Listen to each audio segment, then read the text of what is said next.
Cinema. I am Aaron, and tonight we are doing another video. Last night was a monumental video, and thank you everyone that came in and made it such a special video. I am I'm checkered tonight, and still bearded, but not as much as before.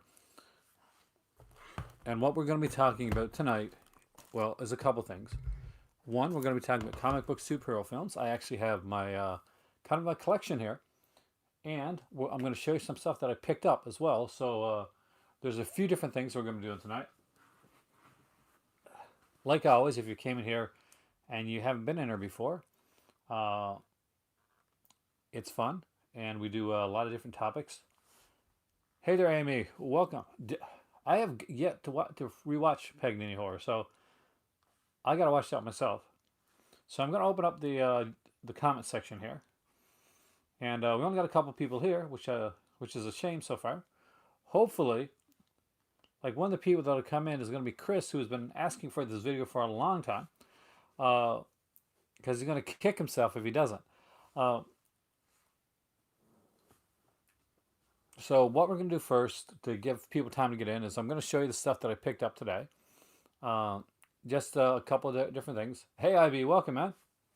Um, and before I start off with anything else, one thing I got to say, I came home to the crappy news that the notorious RBG Ruth Bader Ginsburg had passed away, and that was a real bummer. Yeah, so if any night is a night that we need to look back at superheroes, let's look back at in honor of a real life one that fought for a very long time. So here we go, guys. Tonight we are going to be talking about superheroes, comic books, movies, but first, unboxing stuff that I picked up today. So I picked up just 3 titles today as we're out. I didn't actually tend to pick up anything, but they were like extremely cheap. Hey there, Kubrick. So I got, hey there, Scotter. Hello, hello, hello. I got 3 titles, and one is to add to our Scooby-Doo collection. It was on sale. Thank you. I know how you feel. I've been feeling the same way her sick about the whole thing. So I'm gonna try and hopefully we will make a nice cheer video because we all need it right now. Am I talking about Gary Busey? Did he play a superhero? If I am, then maybe we will get into that soda pop. Who the best Batman is? Mine isn't that, but we'll find out who it is. But here are 3 titles that I picked up first at random. So I got Scooby Doo's Shaggy Showdown, which is these are great actors. Best film, by the way, Buddy Holly story. Because we collect all Scooby Doo, and this was in the $5 bin. We didn't have this one. Hey there, Penga. So we grabbed this one. As I think that says it's an original movie, but it's got some bonus episodes on here as well. So it has like the new Scooby Doo movies, the Ghastly Ghost Town. Not sure which one that is. Scooby Doo, Where Are You? Mind Your Own Business, and the Richie Rich Scooby Doo Show, Scooby Ghosts West. So that'll be an interesting one as well.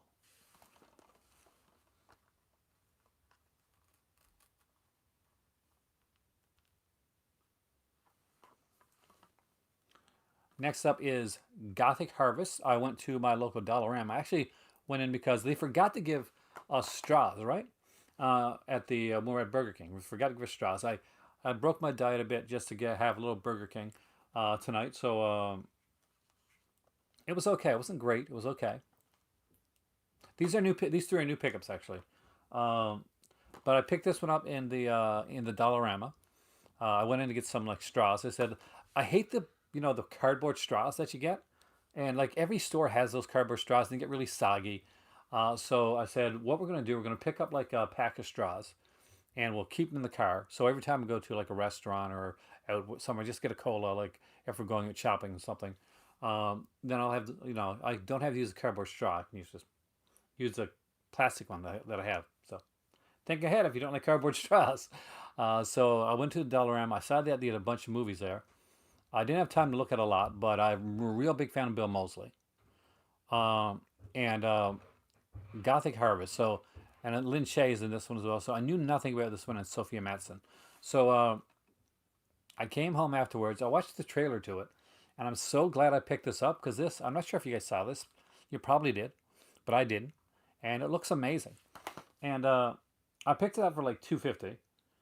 And we're not talking about an old movie here. This was 2019. This was last year. So there are Dollarama movies that came out literally last year, which is kind of interesting, actually. Bill Moseley is such an incredible actor. He just does, and for so long, you know what? Sometimes I don't give Rob Zombie credit enough, but I will tell you this right now. I got to do something before this thing pops off, goes my foot again. Uh-huh. Rob Zombie gets like total credit for bringing Bill Moseley back. Have I seen Brightburn? I have. I love Brightburn, by the way. Hold on. There we go. Sorry about that. But I don't own it. I actually saw that on VOD, and I do have to pick it up. And last, but definitely not least, I finally picked this one up. That Bill Moseley is the guy that plays Otis in Devil's Rejects, and of course the whole Firefly trilogy, of course. Um, but our trilogy so far, you never know. Maybe Rob Zombie will go back to that well one more time, and you know what? I wouldn't mind because I did like the last one. So I finally grabbed this one. I've been wanting to get this one in 4K for a while. It was down for $8 at our local Walmart, and at that price, I was like, I finally had to pull the trigger. Uh, More spaghetti this week is A Quiet Place, uh, the John Krasinski film with starring Emily Blunt. So really excited to have the 4K this one. Um, I'm the devil and I'm here to do the devil's work. Well, I don't know. I really like I know I'm in a minority, but I like the Firefly trilogy, and I really like Lords of Salem. For me, Lords of Salem is like the best thing that Rob Zombie ever did. Like I know I'm in a minority with that one, but I just really love that film, and it's one that I can watch. It's hypnotic. Aside from the visuals, I actually think it works really well. Amy, thank you. And Pingo, right on. That's for me. Like I thought I was like that was just me for the longest time. Uh, but excited to have this one, especially a 4K. This one I held out. Hey there, Richard. I held out. I'm picking this one up because there's a 4K of it, uh, and I'm glad I did now because I love the White Zombie. Well, I like his solo work too. Dragula, Living Dead Girl, just incredible stuff.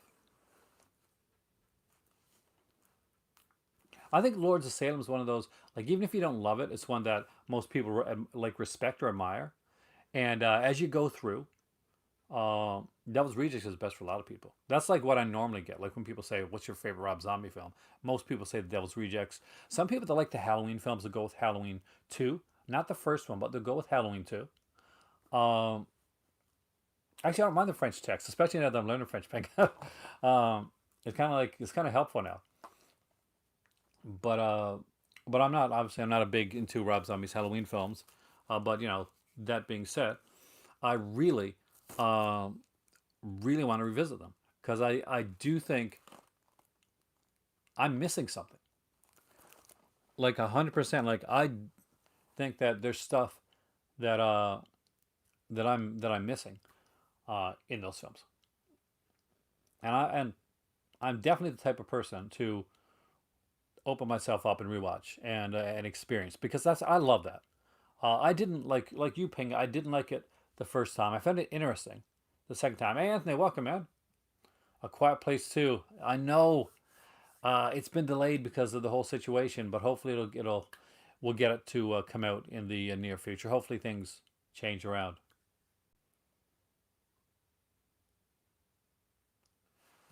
One thing you can't take away, and you're right, Hristic, he pays respect to all the people that come before him, is that I don't think there is a bigger fan of horror films, like classic horror and all that, making movies today than Rob Zombie. And that I will be bluntly honest with that. I don't think that there's anyone out there today that's making horror movies that don't have that have not that knowledge and that collection. Like his collection of movies and just horror memorabilia would definitely would put me and so many people to shame. James Wan. Well, he's a big fan too, but you got to admit, have you ever seen Zombie? Have you ever seen Rob Zombie's collection? Because it's insane.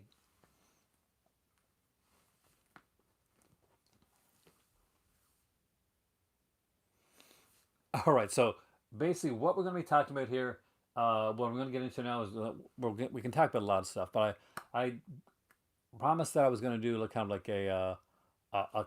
like a comic book or a movie collection. So I realized, you know, the one thing you realize when you're like getting ready to do one of these collection videos, you start to realize what you don't have.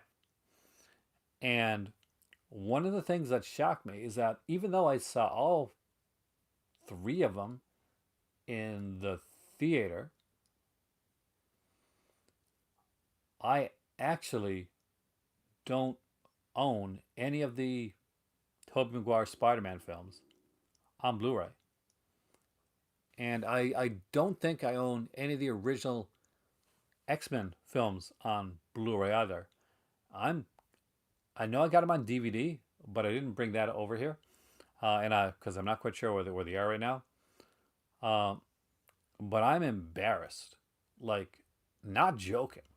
I'm embarrassed that I don't have them on Blu-ray. I do not have Japanese Spider-Man series. That would be. I just saw one that I forgot, which I'll get in a few minutes. All right, so let's start out here. What I did was I didn't just pick comic books. I didn't just pick characters. I wanted to have some superheroes, some people that either maybe transitioned into comic books afterwards, as well, and or just had like some really cool stuff, and I wanted to put them in there because it's my video and I want to do this stuff. And it's really odd because I love Spider Man, and I actually do love the Tobey Maguire films. I do, and you know a lot of people don't. But let's start off with one that wasn't originally a comic book, but he got his own cartoon, and then he got his own live action series. The last first season, filmed in Toronto, and yeah, he got his own comic book as well. And He definitely fits the superhero mold. And he even had a movie sequel that was written by a kind of an insane guy, but actually a comic book creator, and that is RoboCop. I want to include RoboCop on here because it's such a good film, and it is like a superhero film. Well, I didn't put the Tick on here because one, I don't own the Tick, and two, it's a TV series, and I want to save most TV shows, except for certain ones, for a different video, and I'll explain why in a little bit. But RoboCop, this is the Arrow special edition of this one. This was gifted to me, and I was so grateful and surprised when I got this come. It is amazing, and it is a movie that I have movies that I can watch over and over again, and RoboCop is one of those films that I can turn on pretty much any time and just kind of get into it. You don't like need a mood for RoboCop. It's pretty brutal, but you know, but it's like you see it when you're younger too, and RoboCop sticks with you. Uh, the MGMUA Steelbook. This is a really good edition. I don't have the Steelbook though. I'll buy that for $1. See, everybody remembers that one. It's really 95% sold out. So next up is well, it's a more of an I guess an indie comic, but I like that. I like the first one better than the second one, um, and that is Kick Ass. Anybody here a fan like Kick Ass? I thought this was a cool film. I like the second one okay, not as much as this one though. I thought Nicolas Cage was really good in this, um, and a very different role from a very understated role for Nicolas Cage. It's the second one's different. I mean, it's divisive. Like people either the, and I don't think anybody like really. I don't know anybody that loves the second one, but I know people that are like they're okay, it's okay, or most people think okay, man, it's okay, or they really don't like it. There doesn't seem to be like two camps, like another camp when it comes out. There's nobody that I've heard of anyway. Maybe somebody come on here, say, well, it's my favorite film, but I haven't seen anybody that's really said, I'm really into that Kick-Ass 2 film. Uh, you just don't see it.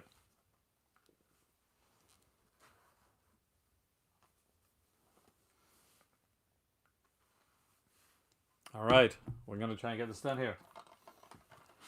I was asked if I had this movie.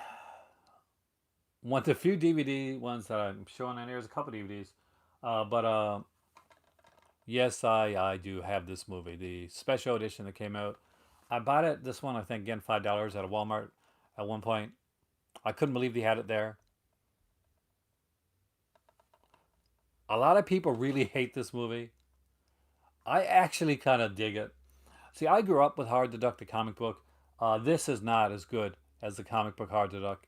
The comic book Howard the Duck was very cool and very subversive, and very kind of very different, very in your face. Uh, well, one of the big villains in in an issue of Howard the Duck, I think it might have been a Marvel team up or issue with our Howard the Duck and Spider Man, was a villain by the name of Status Quo that they had to fight against. So there's a lot of really cool stuff. If you've never checked out the comic Howard the Duck, then oh yeah, I've seen all the Marvel movies in theater. Then so I saw his cameo. Uh, oh, one thing by the way, guys, if I seem a bit slow sometimes when I'm trying to read back trying to respond to comments, I've had viewers that have like side issues that have asked me to try and read the questions back, so that I can so that they can actually understand if they're listening to this as a podcast as opposed to like being able to watch the video and read the quotes on the screen. So I do if I do get a little bit slower sometimes, that's because I'm trying to like make a actually do that. Do I ever rearrange my collection just for fun? Yep. Uh, well, I messed it up because I had to do some stuff now. So probably very soon, Ping, I'll be rearranging it again. What's a movie based on a comic that the movie is better than the comic? Let me come back to you on that. Not this one. Definitely not this one. All right. So this is not based on any comic in particular, but it's getting in here because, in all honesty, oh, Richard, I'm going to get to the Toxic Avenger ones. Hey, Greg, welcome. Uh, your comment, your comment, and Chris's were the ones that actually helped facilitate the stream coming. Uh, this is not specifically based on a comic book, but it is inspired by manga and anime and kaiju as well, actually. So put a lot of my favorite things together, and you get Pacific Rim, which I really dig.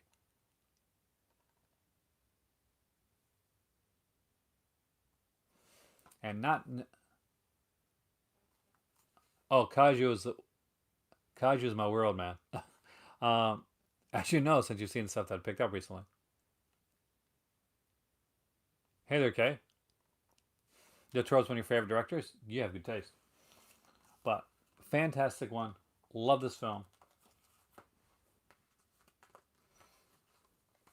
and this is where I kind of broke the rule and chose like a TV, a two TV movie set because I thought it was interesting and it would be fun to use. Hey there, and that is the Incredible Hulk TV film, the two pack that was put out by Anchor Bay. Back in the Anchor Bay was really big days. You can see it's got the original Anchor Bay logo on it. So it is the trial of the Incredible Hulk and the Incredible Hulk returns, and in it you get not just the Incredible Hulk. No, you also get more superheroes. Yeah, that's the one with the Stanley cameo in the court. That's on trial. Uh, so there is Incredible Hulk returns with the mighty Thor. So yeah, so that's this was our Thor, guys. So for the my our younger viewers who know Chris Hemsworth, so this was the guy that was that was Thor. That's the what we got. He was he drank a lot of beer. Uh, just saying that was kind of his thing. Pumpkinhead, the first film that Stan Winston directed. I think so, but I have to go back and look on that to be honest with you. And we also got Daredevil. So Daredevil actually probably is more is looks better actually than Thor does. Well, look,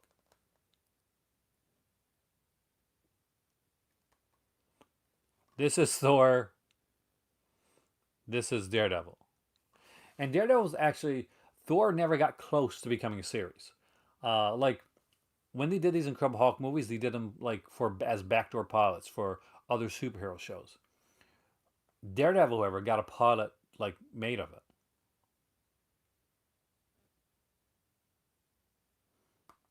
and Daredevil's pilot was actually pretty good. And who plays Kingpin? Why, none other than the great John Rice Davies, who you gotta love. I don't have. I've only got one Massacre video title, which is a shame. I desperately need more. All right, another superhero film that had a comic afterwards, and this was the Olive Films release of Robert Townsend's film, The Meteor Man. And I kind of dig this. I know it's kind of cheesy now, but I kind of find this one fun. Don't worry, we're gonna get to that Superman thing. That's gonna be last. Um, Anybody else a fan of this film, or is it just me?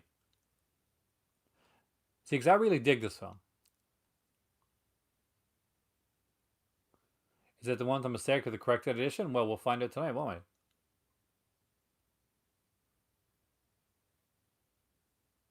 What were the pickups? I grabbed the 4K of A Quiet Place, $8 at Walmart.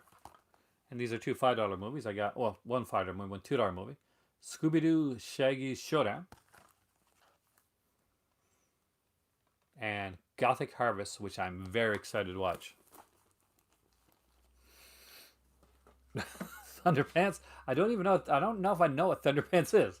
So you may be a bit disappointed. All right. So let's put these two together because they do go together.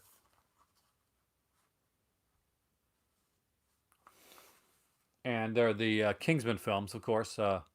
These are both based on comic books, and I really do like them. I love the first one a lot more than the second one, though I do like the second one. I don't have as much hate on the second one as a lot of people do. There's some coolness to it, but I think they made some mistakes. I think there's a reason we didn't get a Kingsman 3 as quickly as we normally would have did. Hey there, Wolf.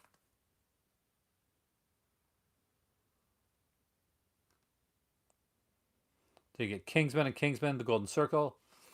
Uh, who's in the next one? Because I heard that he's not coming back, or did he change his mind on that?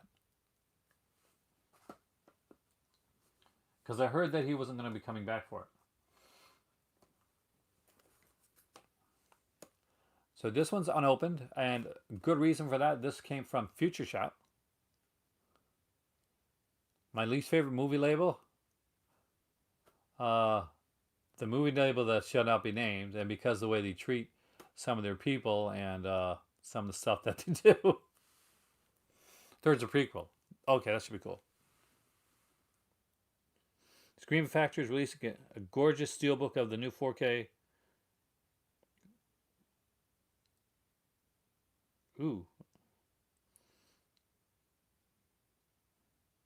I'm missing what that Scream Factory one is.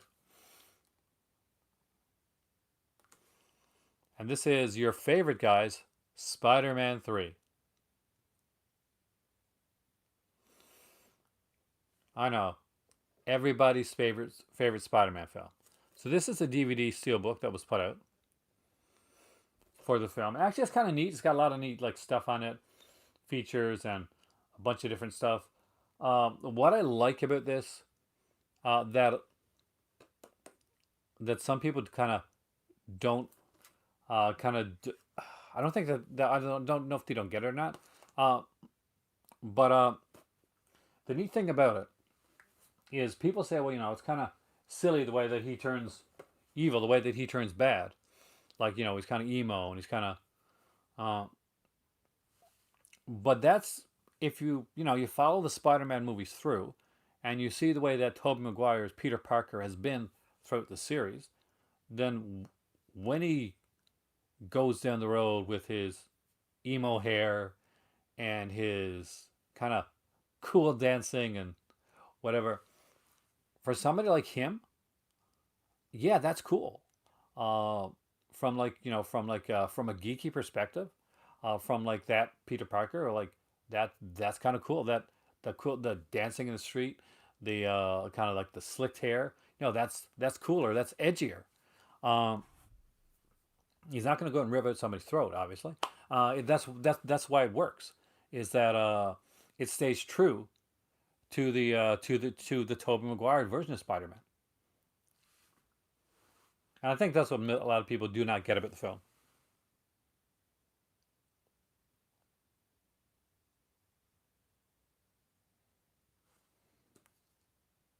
You got Pitch Black on 4K. I need that Pitch Black one too, man. That looks really good. Okay, so another steelbook uh, that I got another DVD steelbook because I got a few of these back in the day. Uh, Again, here's another film that I like that not very many people like, and that's okay. Everybody's got their own opinion on films. But I did kind of dig this film, and I'll tell you why. Because the guy that plays the role is the perfect guy to play the role, and it's a good follow up, and kind of a good in between from what they would go on from. And that is the steelbook here for Superman Returns with Brandon Routh as Superman. Uh, Brandon Routh is like really, really captures the spirit of Chris Reeve Superman. Like, whether you like or hate the film, there's no way that you can look at this and ever doubt him as as Superman. You you can't do it. I mean, you can talk about like script or direction problems or issues like that, but there's no way to like just look and say, I don't really like what Brandon Routh did as Superman. I'm sorry, no. That I don't buy. But you don't like the script, you don't like the film. Okay, Brandon Routh's portrayal as Superman. It took me a while watching him on like Arrow and Legends of Tomorrow to really kind of say, oh man, he was so good in Scott Pilgrim. Such a good bad guy. All right, let's get into some of these other ones here. I got a couple more steelbooks. So let's get the steelbooks out of the way first. Make sure I didn't miss any.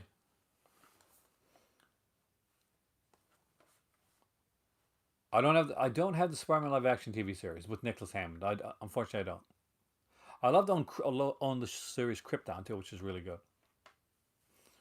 And this is a an animated film. I do like DC's animated films, by the way. This is Son of Batman, which is actually pretty good. I like this one.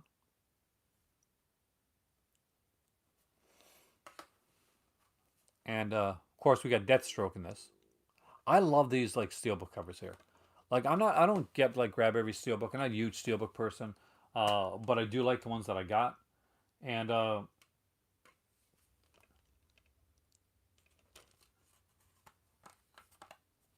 this is Son of Batman. I missed a lot of your comments. I do apologize. I'll check them out afterwards there. Anything that I miss. Oh yeah, they did steelbooks for a lot of the DC animated movies. I think almost all of them get steelbooks initially, especially a lot of Best Buy exclusives or Walmart exclusives and that type of stuff.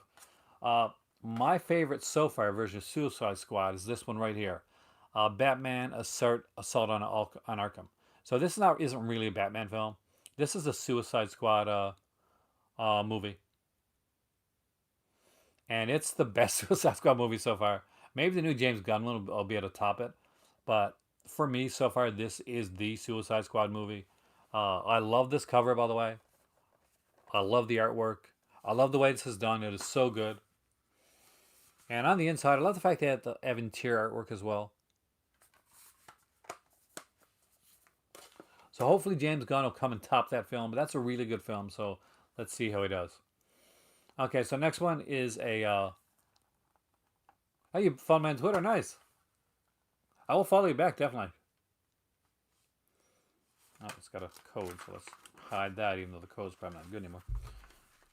Fails to give it to the kitties. So this is the Guardians of the Galaxy steelbook. It took us a while to find this one actually.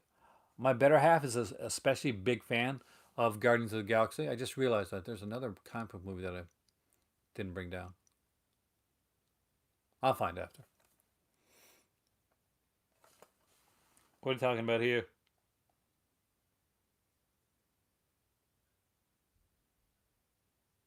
So see the Ultraman stuff. Oh, don't worry, there's lots of Ultraman stuff to show. Do you have the newest Batman animated movie with Adam West and Burt Ward, Julie Newmar? I don't. I really want it though. It looks really cool. It's based on a comic book that came out, looking at kind of Batman '66 comic series, and I don't have it yet, but I do want to get it.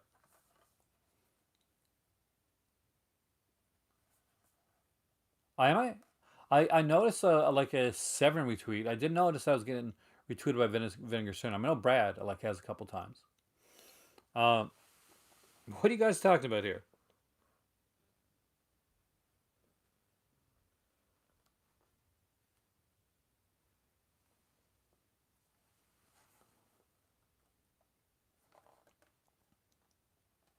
So be nice, guys. What do we need to retract? Because here's the thing: safe space for everybody on here. That's my one rule. Unless you really mean then you know what I mean. Safe space. Apparently, this is a hard one to find now. Thank you, Amy. Amy's a mod in here, so if you're not nice, Amy will let you know. Uh,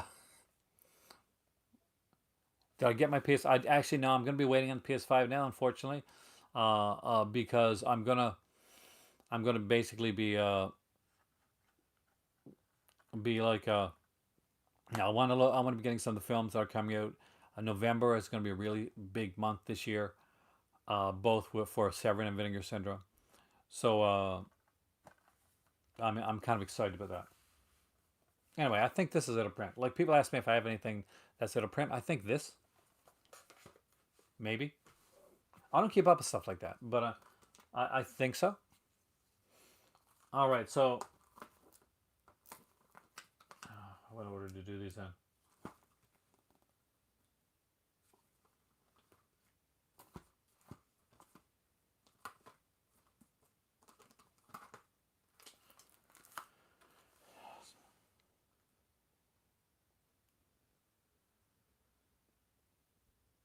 Okay, yeah. I see. I missed the comment, so I do apologize. If I take stuff out of context, it's basically I'm just finding out. You got yours pre-ordered? Nice. Let me know, man. Adam Westier passed away a few years ago. I did get to meet him, Alan, a few years back actually, at a Comic Con I went to at Montreal Comic Con. I met him the same year that I met Stanley and William Shatner and Patrick Stewart. Actually, the four of them, and of course Doug Bradley. And one of the ones that I geeked out the most about was Sergio Arjonas. I'm a huge like fan of like Sergio Arjonas stuff. He did Mad, his Gru comic book stuff like that, and he was there. And like a lot of people uh, weren't like were actually didn't go to weren't going to his table, and I just thought he was so amazing, um, and his stuff was so great. And Stan Siaki was the same thing, and he was super sweet. Both of those guys were super sweet, and like the Sergio didn't like know like a lot of English, so it was but we was able to we're able to chat, and he actually like when I bought his books like his autographed comic books, he had a Sergio Arjonis comic.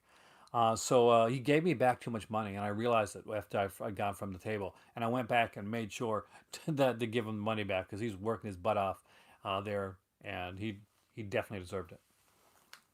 The Deadpool films, I like both of these. I not even like don't even have to like just yeah. I love the Deadpool films. I'm looking forward to a Deadpool 3.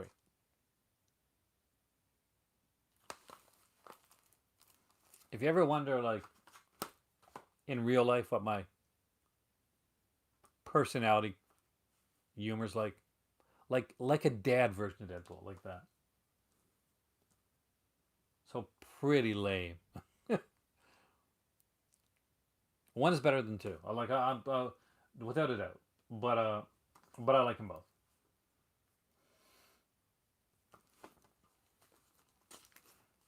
All right, so I'm pretty sure that'll be a pretty sad look at Deadpool. Me in the Deadpool costume, I will look pretty sad in the Deadpool costume. I don't think I could pull out spandex, man. The timeline part in part two was like the best, utterly the best. Like we goes back to try to kill Hitler, and like it was just so fun.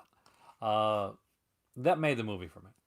All right, so Spider-Man: Homecoming. Of course, I love this film. Uh, an amazing actor for Spider-Man, Tom Holland. He does a fantastic job. He gets it closer than anyone else ever did. He gets and the one thing I think that really makes Holland really good uh, is that he plays both parts well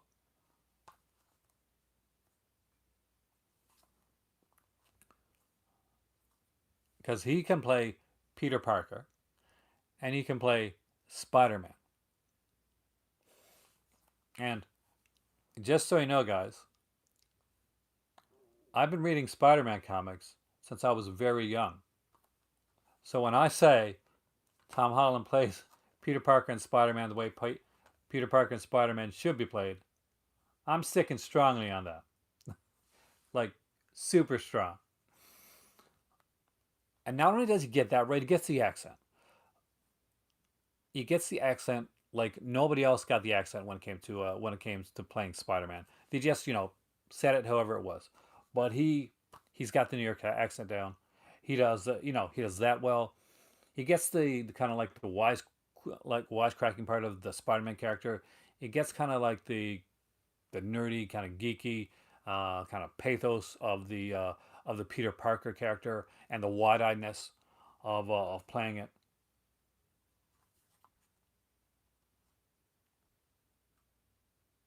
Everything's just because you don't focus on the Uncle Ben dying again does not mean that everything goes right in his life. Spider-Man, by proxy, is a kid that's born that is born out of tragedy. He's a superhero that's made from tragedy. He's made that has come from great tragedy and great death, and that's why there's so much like that weighs on him.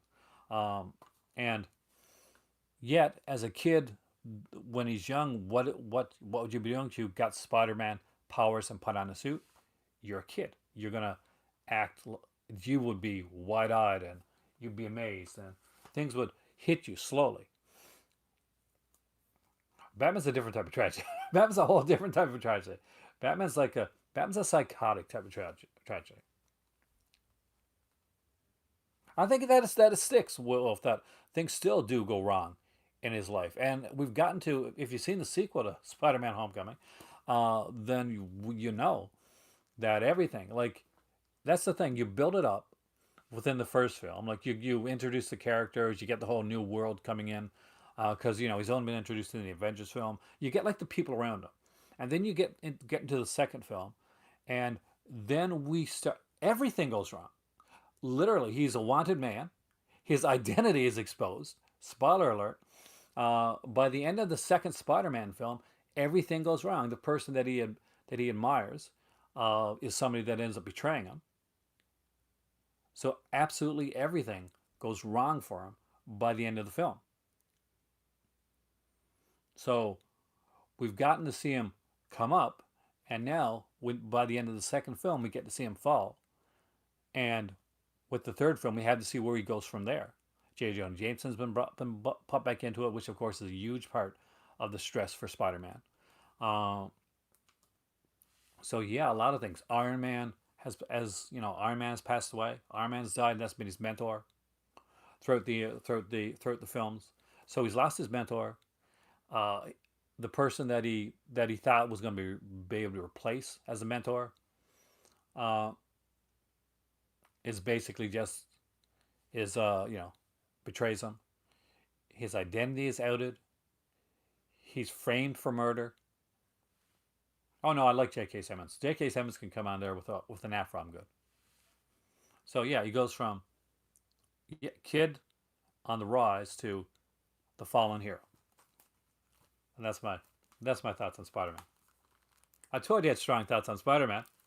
Okay, so Guardians of the Galaxy Volume 2, which I saw in theaters, so I haven't cracked this note yet to rewatch it. Again, I love this film. I love the Guardians of the Galaxy films. I was really surprised. Uh, I thought the Guardians of the Galaxy films are going to be films that I liked, that not a lot of other people really got into. But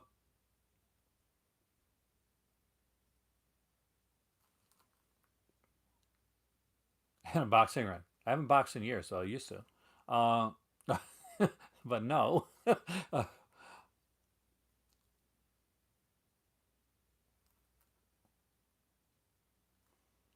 But Guardians of the Galaxy Volume 2, definitely a really fun one. Debate over, by the way, just so you know.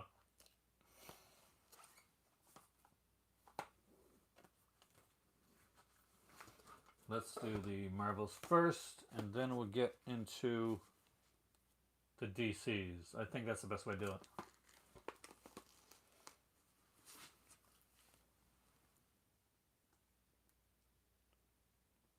Have a great evening there, Sculptor.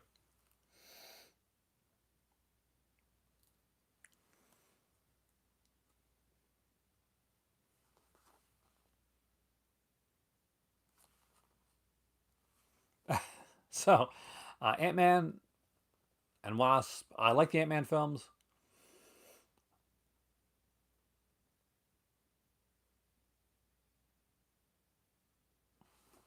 So there's not a lot I can really say. They're fun.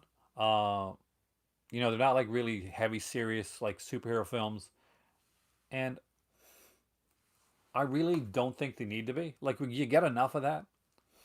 I think Paul Rudd does a great job, uh, and in the Ant Man films, and I definitely like Evangeline Lilly, and I do love the slipcover. You can see him playing with the right hair.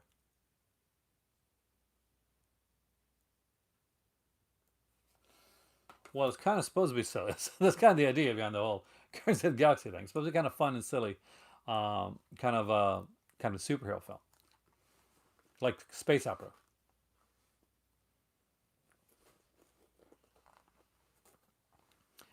All right, and the Amazing Spider-Man. So where Tobey Maguire got Peter Parker right, but didn't really get Spider-Man. Hey there, old school. Uh, Andrew Garfield got Spider-Man spot on, but he didn't really get Peter Parker. Uh, which was a shame because yeah, well,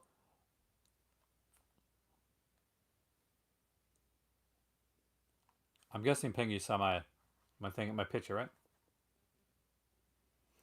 Part two is not very good. Like, I'm not. It's like that's not a hot take. I think everybody can like say can be like pretty much like part two is pretty bad. I forgot I got those over there too, which I totally didn't remember to bring over. But yeah, I got the Captain America films, the Red Brown ones you're talking about, right?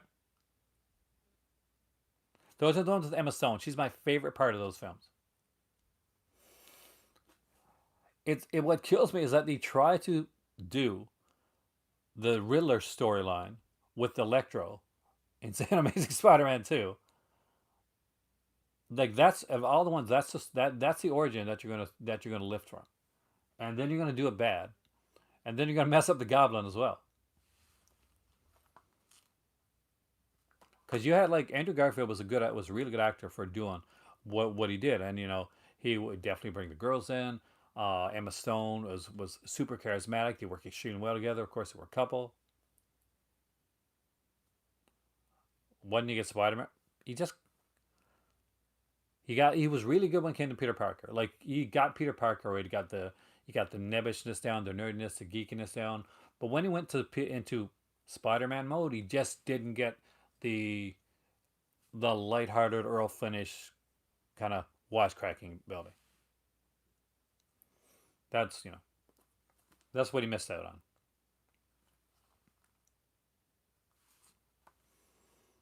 All right, so here is Avengers: Infinity War, which uh,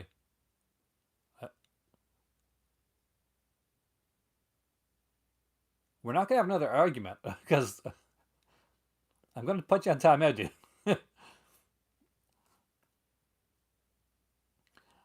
Avengers: Infinity War, it's a classic. I mean, this is gonna be one of the superhero movies that people are gonna look back on years later. It's a culmination.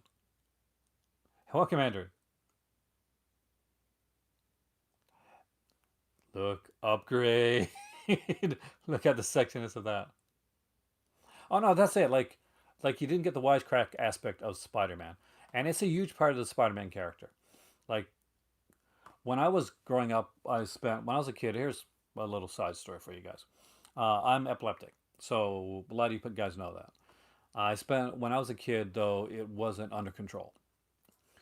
So what that meant uh, was I spent a lot of time in hospitals, like after seizures, being in overnight, staying in for days sometimes, uh, getting like blood tests, EKGs, EGs, that type of thing. So what that meant for me was a lot of time when I had nothing to do, and I was kind of on my own there. So my grandparents, who my pop's birthday today, actually he passed away a few years back, but he would have been, I miss him, and it was his birthday today. Uh, so anyway, so they would my pop and my nan would come in, and they would bring me in comics because this wasn't the days of like when there was like cable TV or video games or any of that type of stuff. Uh, and so I grew up like a lot of times like spent a lot of time in the hospital reading Spider-Man comics, whether it be Amazing Spider-Man or Marvel Tales, with the old stuff. Peter Parker, the Spectacular Spider-Man. When I went off to college, I kept reading. There was Web of Spider-Man as well by that point, and of course Spider-Man, the Todd McFarlane like one that came out there, and later on the Untold Tales of Spider-Man. So it was a comic character that I followed all the way through. So I do have a kind of a passionate like love the character. Certain characters I read. Same with Batman and Superman. Actually, Lex Luthor and Superman for some odd reason. Let's to be honest with you.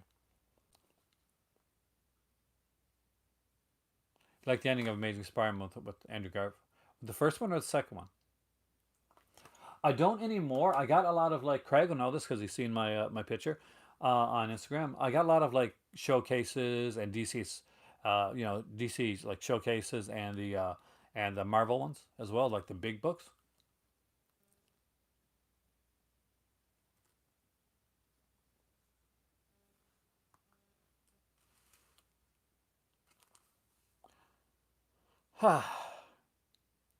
This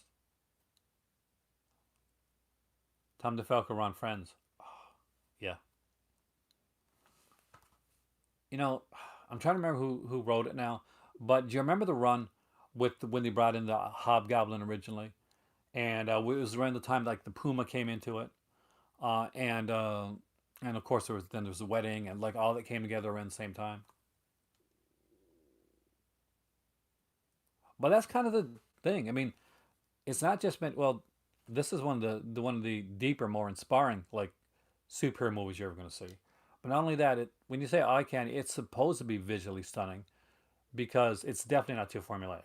Like 100% no. You're right. I think it was David Michelin,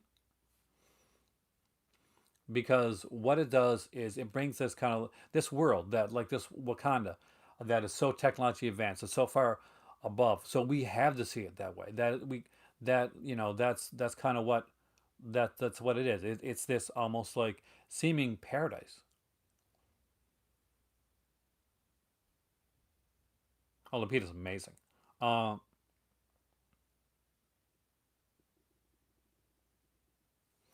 but this is one of my favorites. I don't have my one of my all time favorite Marvel films, and that's Captain Marvel, which is a character that I really really liked. I think Captain Marvel and Black Panther were two of my favorites. Captain Marvel I saw in theater like twice. Because I love the see just like Guardians of the Galaxy, I love the epic space ones, and it's so intrigued when you get a character that's overpowered, and then you got to find a way to work with that. That's like Superman. Superman's such an overpowered hero that you've got to like really work hard to find ways like he's got the powers of God basically. Um, Captain Marvel basically the same thing. Got the power, got godlike powers. Where do you go with that? Well, with the original Captain Marvel, before like because there's like three people that took over, like at least three that different Captain Marvels, and of course there's Miss Marvels as well. Thank you, thank you, Hurt. Thanks a lot. That's my grandfather actually, but my father's is still around. I'm actually going to be seeing him, so you'll probably see him on here. But it was a few years back that my grandfather passed. Uh, my dad is like knock on wood, thankfully, like he's still around, and we chat a lot. And my mom too. I'm lucky that I have great parents. Um, well, I was raised by my grandparents, and I was kind of blessed to get to know my parents as adults, and I think that helped me a lot. I know my dad actually, well, obviously that's one of the things it comes from. Thor Ragnarok. Again, this is right up there. This is right up there in the top of the Marvel films for me. This it's funny, it's action filled, it's everything that the dark elf, whatever the hell that was called, is not. And this is so cool. Do you have the? Oh yes, yeah, I showed Kick Ass earlier, Jason. Now you ready to see an amazing superhero? Maybe one of the greatest superheroes of all time.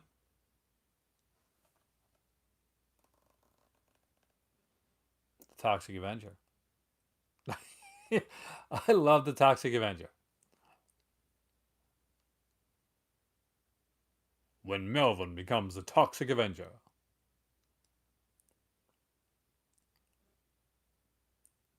Do you like Wagner? Yeah, I do actually. This is the HMV like exclusive that I picked up in London. Howard the Duck Warlock's one of the very first that I showed here. I do remember the cartoon. It's called Toxic Crusaders. It has always blown my mind as a Troma fan that there actually is a Toxic Avengers cartoon. Uh,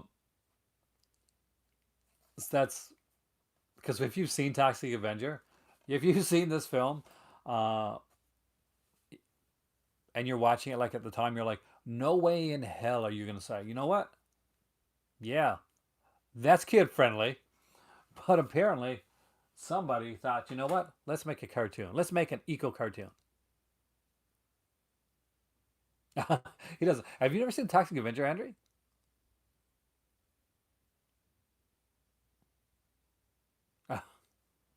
Ah, well, Troma, the company Troma, was done by Lloyd Kaufman, have a bunch of characters, and Toxic Avenger is kind of like their mascot. Is one that made them the most money, definitely. So basically, it's really cheesy, really campy and over the top. There is this like really kind of like nerdy janitor guy by the name of Melvin that gets thrown into toxic waste. That just happens to be be nearby, right? It falls out the window, goes in toxic waste, and becomes this superhero called the Toxic Avenger.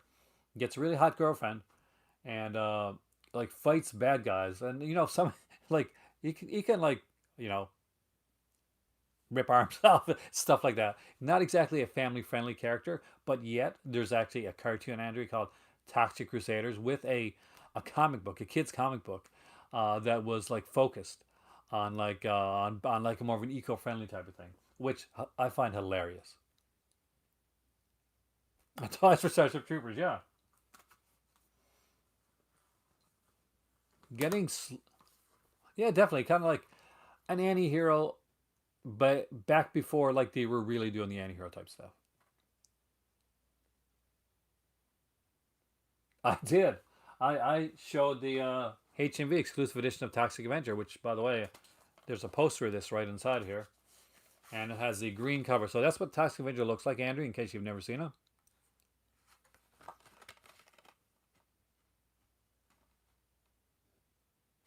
So not exactly what you expect for a superhero, right? All right. And a non-superhero, but it's still a comic book one. Had to put this one in here. I don't have the animated series. I wish I did, actually. I like to have the Tox box that has them all. This is Tales from the Crypt, Vault of Horror. Yeah, I think it probably is. I don't know. I like the Class Nukamai. That might be their Citizen Kane. So the Tales from the Crypt, Vault of Horror. I'm a huge EC Comics fan. I grew up reading the old EC Comics. I think it was might have been Gladstone. I think the company that re-released them. Have a great night there, Kay. And I love these here. I told you that thing was crazy, man. You miss up all night? Is that what introduced you to trauma? And eating roll. See, neat stuff. Welcome, Dustin. We're talking comics and superhero stuff tonight. We started off with like a little, and nobody does anthologies like Amicus. They do the portmanteaus better than anyone else. And these are really good. What I really like about this is we finally get Valdehor uncut, because for years I had on VHS and it was like the cut one where they like freeze frame the still, and I thought that's what it was supposed to be like. That maybe they did it to make like a comic book like panel at the end. So I thought, okay, I guess that's kind of neat. They do like a comic book panel at the end, but it's actually a way of kind of censoring the movie. Um, and it actually kind of works. I actually do kind of like that freeze frame still. So I like both having both options. They do like an open matte version of Valdehor on here as well as a bonus disc, which is actually really cool.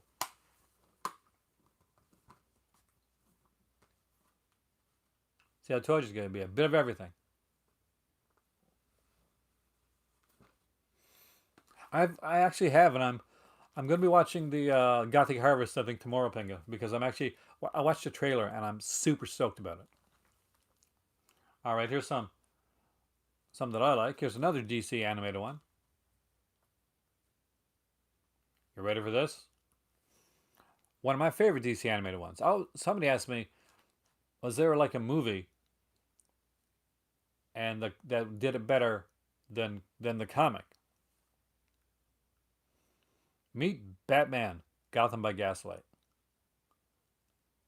I'm a big fan of Batman, and I'm a huge fan of Gotham by Gaslight, the graphic novel. I got it when it came out initially. It was kind of like the first Elseworlds one, I'm pretty sure. Uh, anyway, so this completely changes the ending of who the killer is. Changes the identity of the killer. Completely changes who it is and the reasoning behind it. And you know what? I love it. I 100% like this, like ending of Gotham by Gaslight better. I like who the reveal of the killer is. I think it's definitely more shocking, and it is a fantastic animated feature. So if you haven't picked up this one, definitely pick it up. It's a really great watch, and it's something you can watch over and over again. But there's a great mystery aspect to it.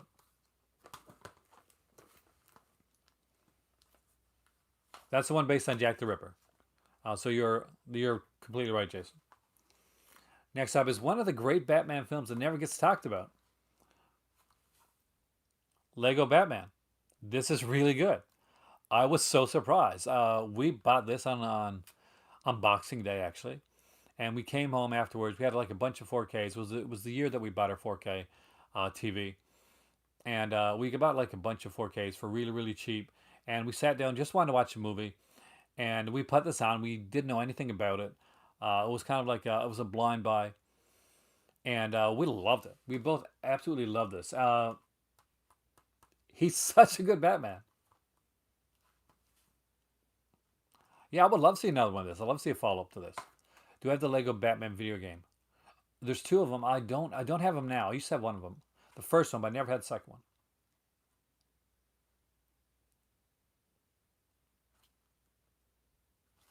Not a problem. That's what I'm here for, man. Will Arnett's amazing. You guys definitely help me out when it comes to this as well. So doing these streams helps both our sanities. So that's always a good thing, right? So this is Logan. I think this is one of the greatest comic book films ever made, and it is an amazing western. This is by far like a post-apocalyptic western. It's pretty much what it is. Um, I heap bunches of praise on this. I bought this like at again on the same Boxing Day. It didn't. I never opened it, and the reason that I didn't open this one is honestly because there's another version, a 2 disc edition.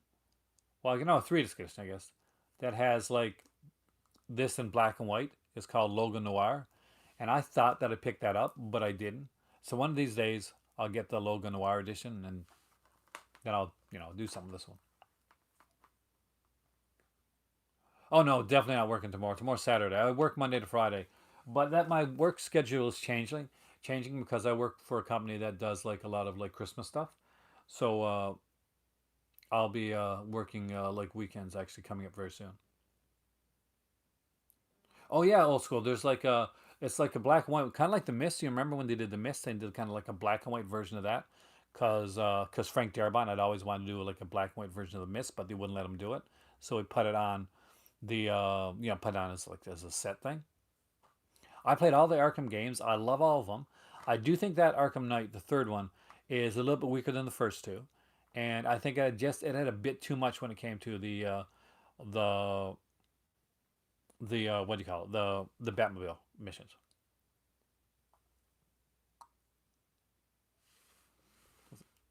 Put in Lego Batman have Two Face voiced by the dent who's in. Oh, you mean yeah, the dent that should have in the film. That's one of my pet peeves with Batman Forever is that I wanted Billy D. Williams to play Harvey Dent. So this is a Punisher. I'm a big Punisher fan. I actually love Thomas Jane's in this role. I think this is an underrated film, by the way. I really like Punisher films, both of them. So just so you know, I do like Ray Stevenson's Punisher as well. This is probably closer to the Punisher like comics than this one is. This is definitely more of a film like Punisher.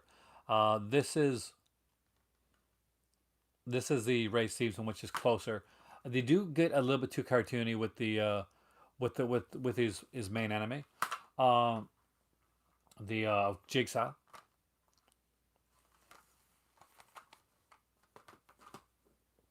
I'm slowly getting through these guys.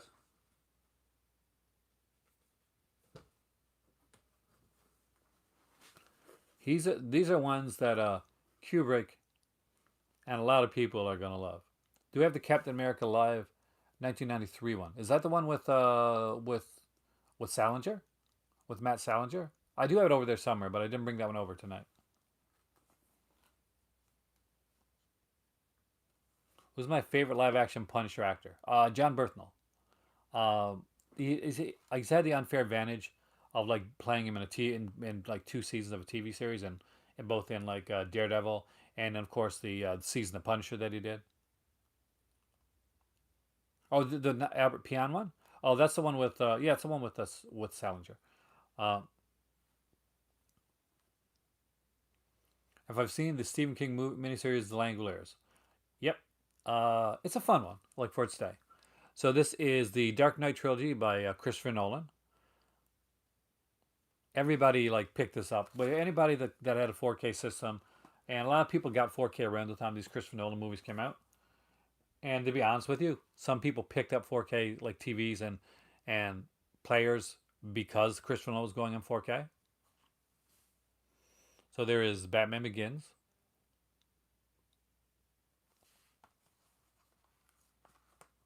Then it makes sense. Yeah, I got to go back and read them, but I think you're right. It's like the cartooning aspect was already there. The Dark Knight, which is again, it's a classic. Not my favorite, but still it's a classic, and I cannot deny that. And a lot of people don't like this one, but I did because I go against the grain a lot. The Dark Knight Rises.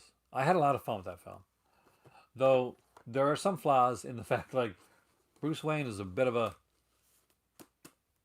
jerk actually uh, in that series because the Bruce Wayne in the Nolan Batman films kind of quits easy. Like oh, Rachel's dead, and I think I got to quit being Batman now.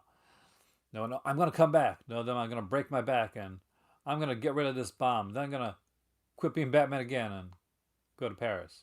So I guess Part-time Batman. Batman 1999 game for NES. That's cool.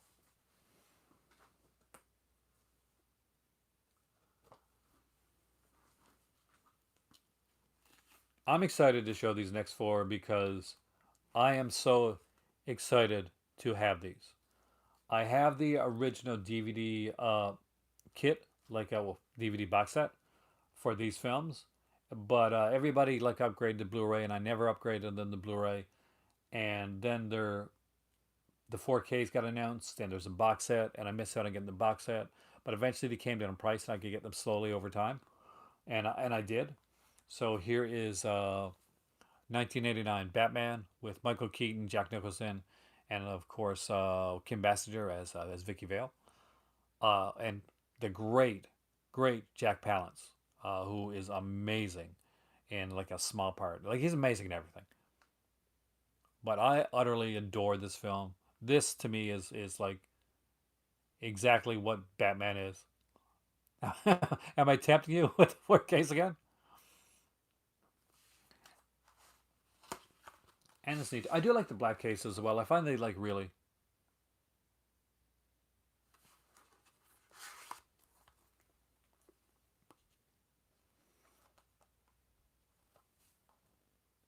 You're my number one guy. I love that actually. Where he grabs him by the shoulders. Batman Returns, which Alicia Silverstone's in the fourth one. Well, don't worry, we'll get to that. So this one here, of course, has Michelle Pfeiffer and Danny DeVito and Christopher Walken, the great Christopher Walken, doing an amazing job in this one here. Batman Returns is definitely not dull. This is definitely one of the better ones.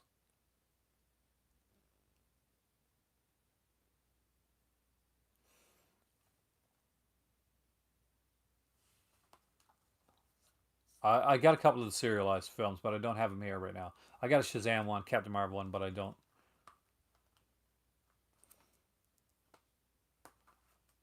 You're walking on thin ice, man. Calling the Batman and the Batman Returns movies like dull. When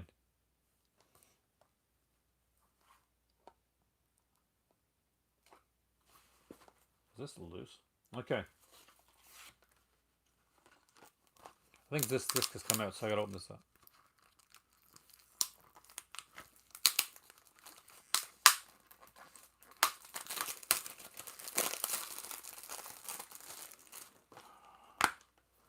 Shit, it has. Hold on. Okay, it's safe. Good. Thank God for 4K. So the one I was missing was this one right here, Batman Forever. Now a lot of people do not like Batman Forever,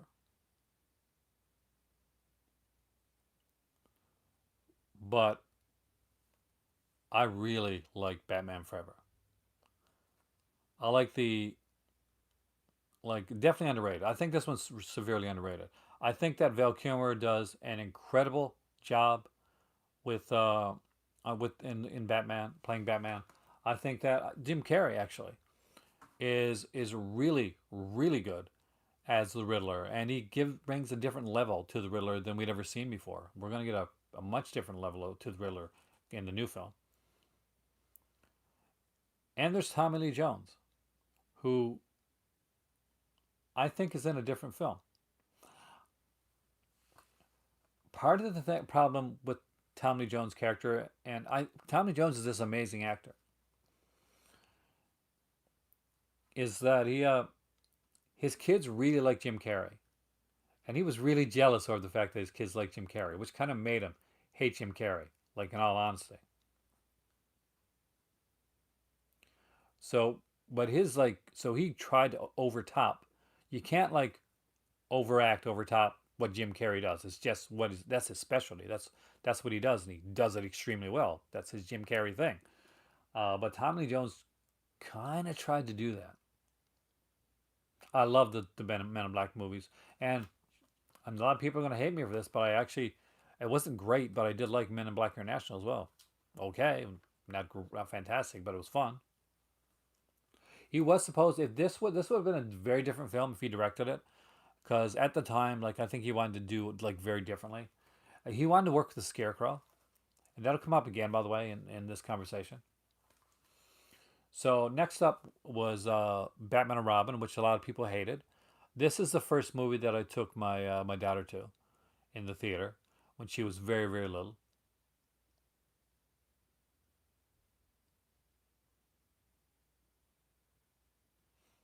Actually, I was gonna bring the Men in Black ones over Warlock, but I couldn't find my set.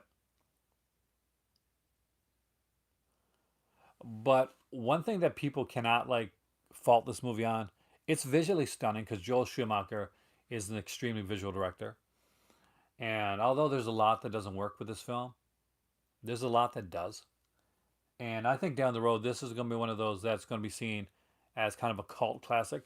It'll never be seen as the best Batman film or a great Batman, like, or the greatest Batman film. Or it's Joel Schumacher did die recently, unfortunately. He was an amazing director, and he was extremely underrated. And people uh, didn't give Joel Schumacher 100% the credit that he deserved.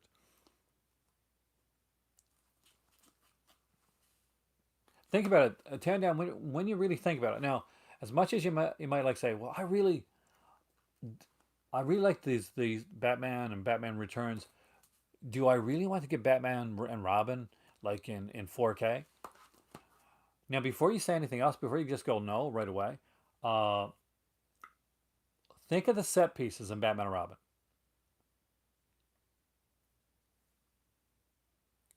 Think the color use in Batman and Robin.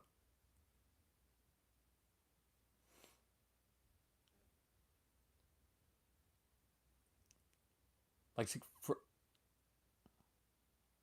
thank you, Craig. And that's because there's great use of set piece. There's great use of color in in it, and definitely a great soundtrack. Amazing production design, Andrew. You're exactly right. And if you love cinema, you love film, you look at that type of stuff. Kubrick here, one of his favorites is Barry Lyndon, and definitely that's it's not one of my favorite films, but it's a film that you definitely study when you're looking at lighting and stuff like that. And Batman and Robin is definitely a film to study when you're looking at production design, and there's just some great stuff that you can add there. And actually, the introduction of Batman was in the third film in Batman Forever. It was just more pronounced, I think, in the fourth one.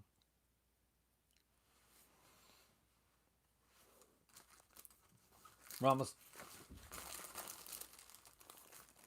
and of course, everybody's favorite, Justice League. I'm actually kind of interested to see the Snyder cut of this one because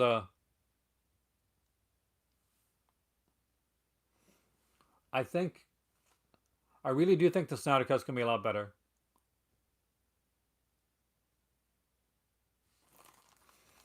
This is it's okay. I mean, it was okay for a watch. It wasn't great.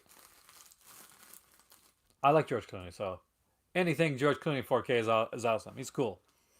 I got one over there. Let me just grab that one, and then we'll do the other ones.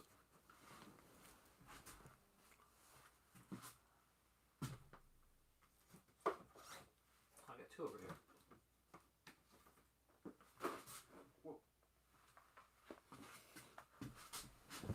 All right, sorry about that, guys. All right, so here is the Man of Steel, the Target edition. I was one of the few people that actually really like championed this film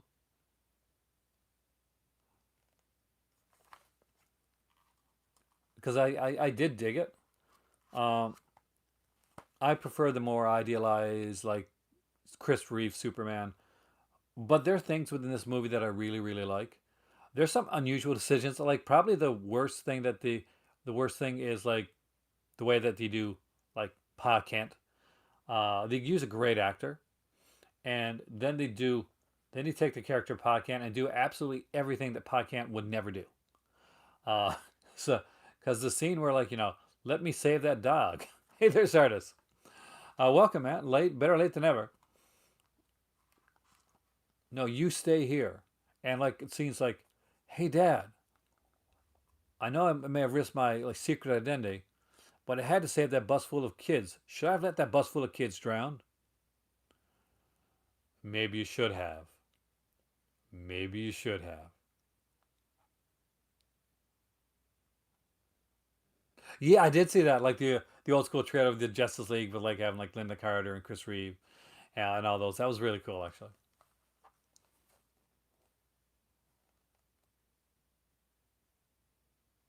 But Man of Steel, anyway, I could do this all night. Sorry. And it is here. So this is my Men of Black trilogy.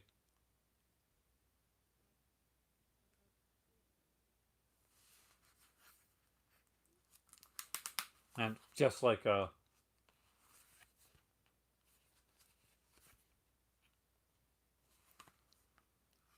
the Krypton.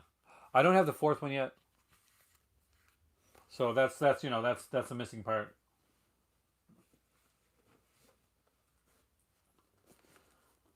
A couple more superhero type, well, comic book ones. For anyway, there is Sheena with Tanya Roberts. I actually love Sheena. I love this film. I love Tanya Roberts. You love Krypton, and see how stay tuned to the end. You're gonna see some more stuff.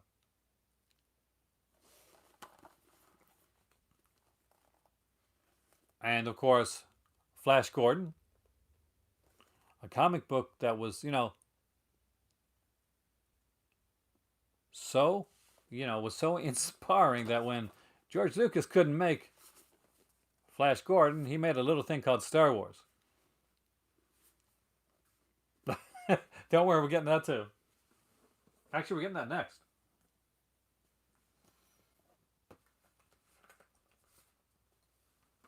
So before I get to the thing that that pretty much like the that you if you saw the thumbnail, that's the last one. Uh, before I do that, actually, before I do that, here, give me a second. You know what I'm going to do? So I don't want this stuff falling off, and I want to be able to talk to you guys.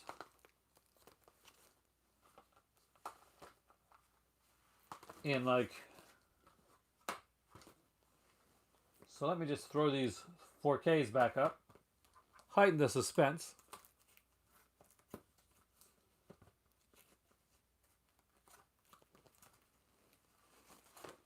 And be right back. They're literally right there.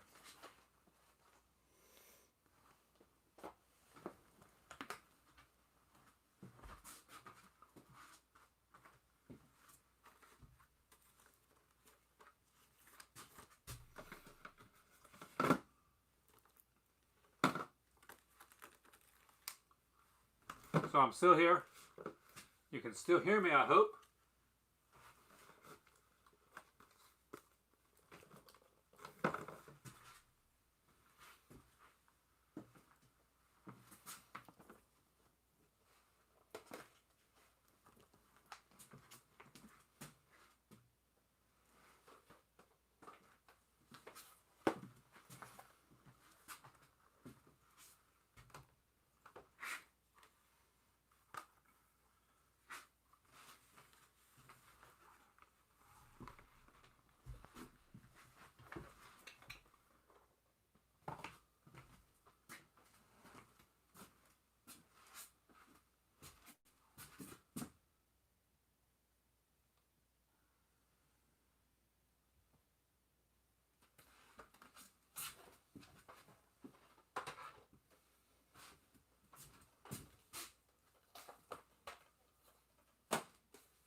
All right.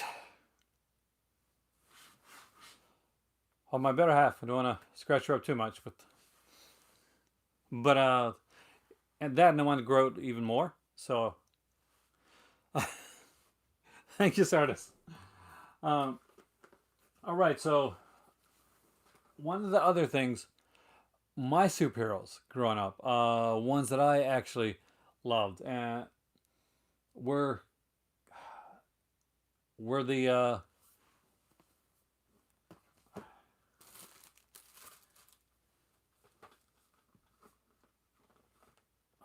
were these guys.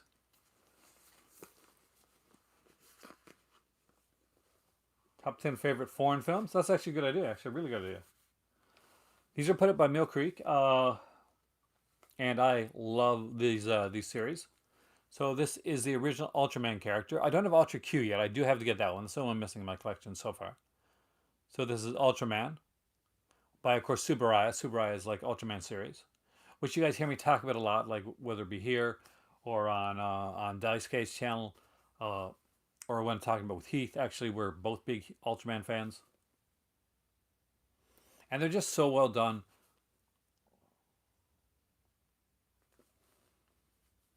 Can I show the inside? Oh, I definitely can actually. It's a good thing to show the inside of this one because you see this? The inside looks completely different. Um, as you can see, it has original artwork on the inside as well, with the monsters on the back.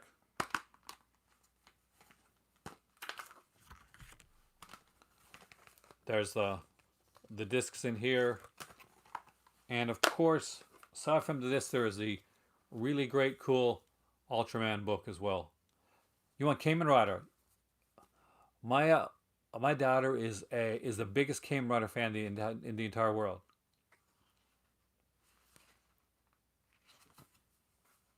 So other Mill Creek or Ship Factory, get on Kamen Rider because somebody should really work on that. There's a new Ultraman comic book. The restoration quality is really really good on this. This looks amazing. You're not gonna believe actually how good these are. I was blown away by how these look as opposed to how they used to look.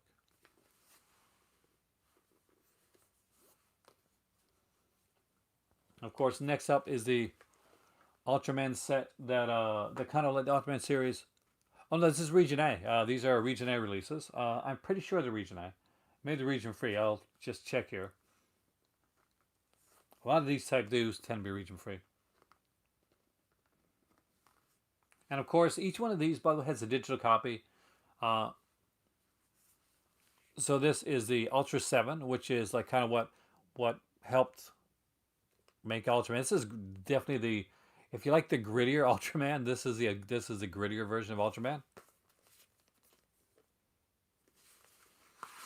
And I'll show you the inside of this one too. Oh yeah, these are all Japanese. Actually, Daisuke Kubrick lives really close to where this is where Ultraman was filmed at, to the studios, and they have like Ultraman like statues there over there. Oh, Toho was right next to it too. Subarai Studios, Subarai and Toho Studios are right next to each other. Ultra 7 comes before Return of Ultraman. I'll explain why in a second, actually.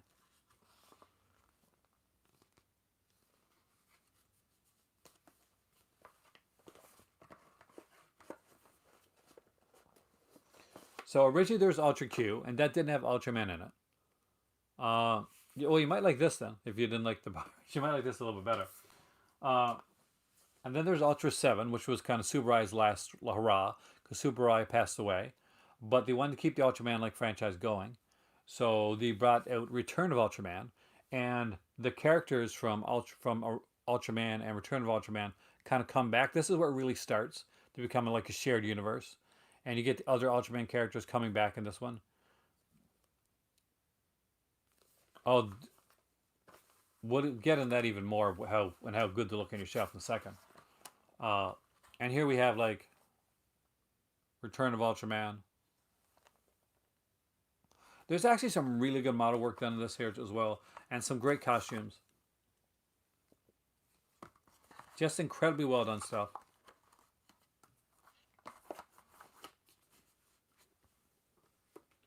And these are legacy sets. There's different ones out there too. And this is the latest one. This is Ultraman Ace. I do love the look of Ultraman Ace. You can see the Ultra Brothers on the back.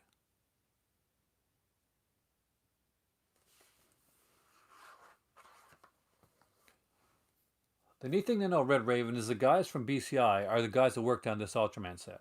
Because a lot of the guys that worked with BCI went over to Mill Creek afterwards. I think I do like this cover the best. Well, as far as I can tell, Warlock Mill Creek has been doing extremely well with the Ultraman series, being able to sell out like the standards and the steelbook editions, and sell the new ones actually pretty quickly as well. Uh, from what I heard, they have the rights to like the entire Ultraman line, so I think we are legitimately going to get the Ultraman line uh, of down the road. Like you're gonna have all of them.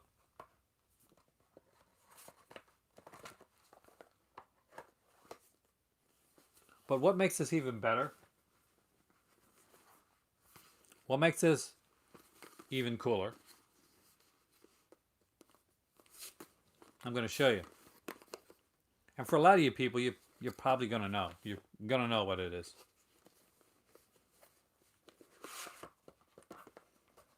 Exactly, Dave.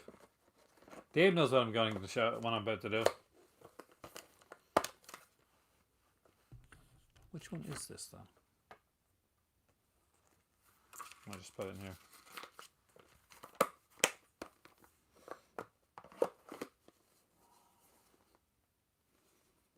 Oh.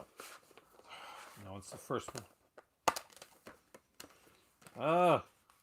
The Midway Redemption codes is like getting a... Because I'm getting these codes here, and I give them to my kids. Because they're huge fans of like Takatsu, which is what this is called, by the way. So if you this type of stuff, you're a Takatsu fan. So this is 2.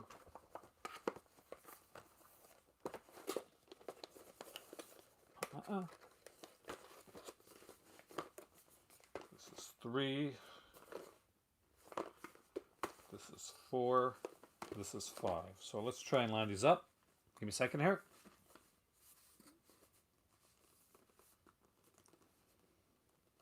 Luckily, I got freakishly large hands for this stuff, or grip anyway, not large hands, but as you can see, it's a little bit off kilter there, but I do apologize. But when you line them up, and I wish I could get them lined up really good for you.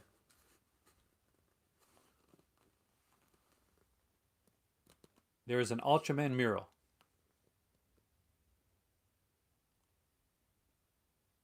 So much like the She-Man and Hero ones that came out, uh, Ultraman had a mural, has a mural that's going to be going throughout the entire series. If you in the foreground, you can see all different Ultramans. Oh, Ultra Q is number 1.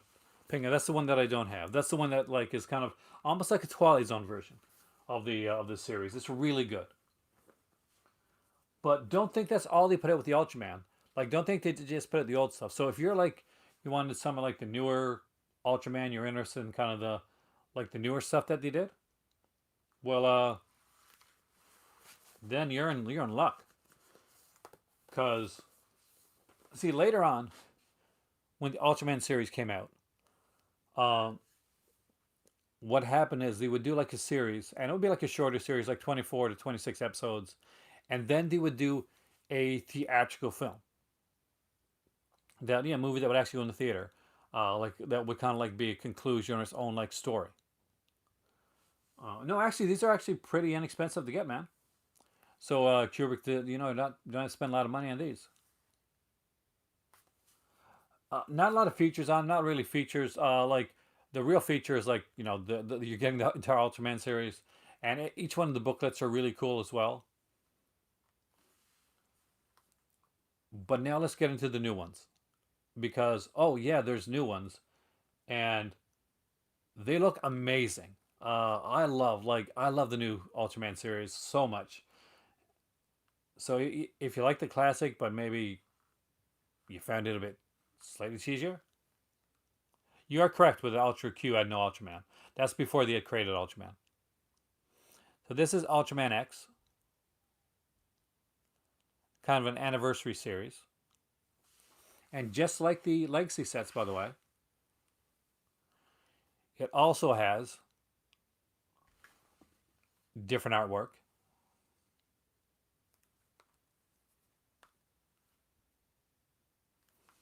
And as you can see, you can see that the artwork is very colorful and very kind of like it kind of really pops out.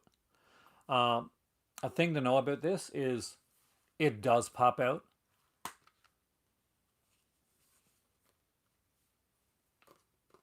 Now, this one got cracked, like the disc got cracked. Not the disc, but like the case, and I don't know how to find another case like this for it. So I don't really know what to do. I'm really trying to. So this is the Ultraman X, and right in the back here is Ultraman X the movie. So the movie's included as well. Ultraman is the oldest. Ultraman is kind of the grandfather of it all. Ultraman, I think, begot Super Sentai, which begot Kamen Rider. As you can see, there's the Ultraman X like booklet, and just like in the Legacy ones, by the way, there's the you can see the bad guys.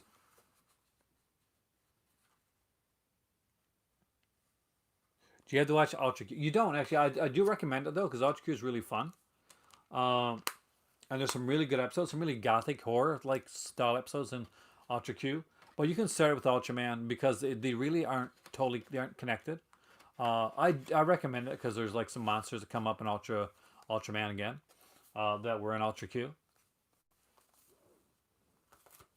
So after which one of these came next again? I can't remember. Let me try and get these in the right order.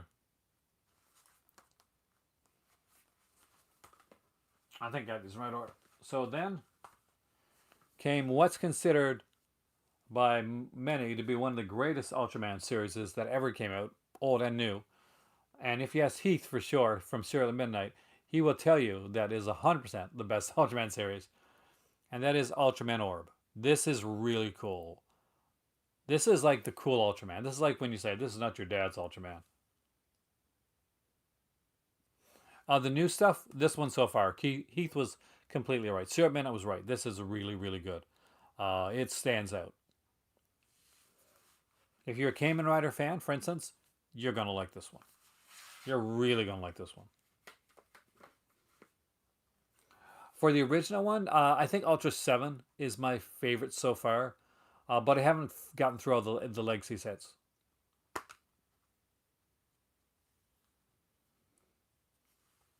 So just like here, you get the Ultra Orb series, and right at the back there is Ultraman Orb, the movie. So I really love the fact that they don't make you, like, a lot of companies they'd break it up. They'd get via the series, then you'd have to go pay like another $15, $20, or or at least even $10 just to go and buy the movie on its own.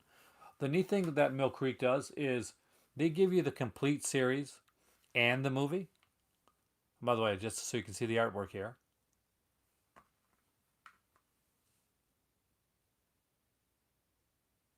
Which I think is utterly fantastic, by the way. Like they could have broken it up. They didn't have to say, well, you can have them both. No, they did that. They went out of their way and said, guess what? You're gonna get the movie and the series together.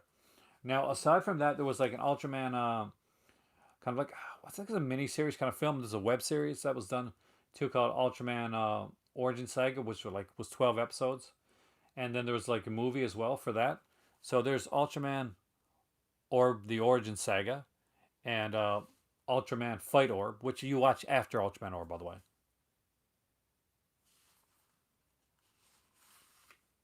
Netflix an anime for Ultraman. I don't think I've seen that one. I know there's an anime back in 1980 was that for Ultraman. There's like 2 seasons of it actually.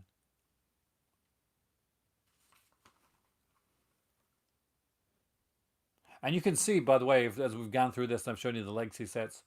You can see like how colorful and how bright Ultraman has gotten. This is a good one actually. It's usually pretty cheap actually, Warlock, to pick up Ultraman Orb Saga. And last but definitely not least, and this may be my next favorite, Japan's actually is Ultraman Geed. I really like Geed. Um, Definitely stands out. By the way, these although this looks thin, and it's got a lot of heft to it. There's like 6 discs in the set. So as always, I'm going to show you guys the artwork. Look at this artwork.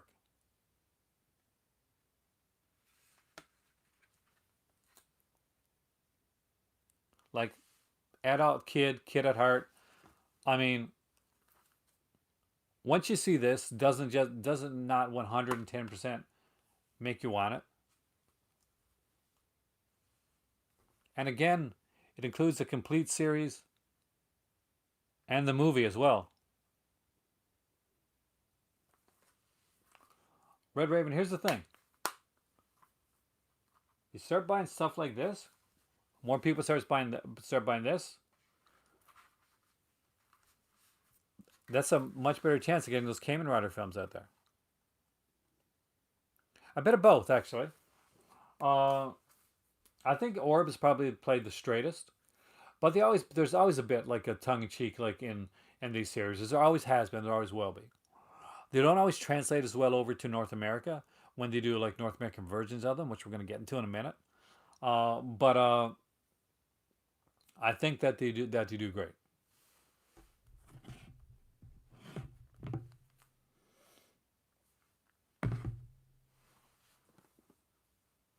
But for the Iron Color, all of them are in color except for Ultra Q. The Ultra Q is the only series that's not in color. So like all the Ultraman shows are in color, from Ultraman on up.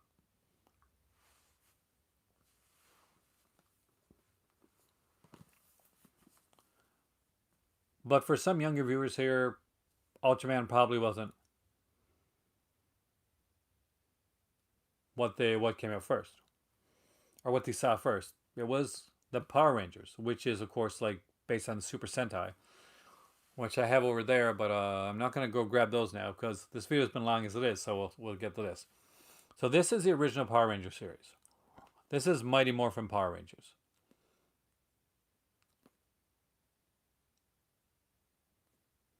So a lot of people,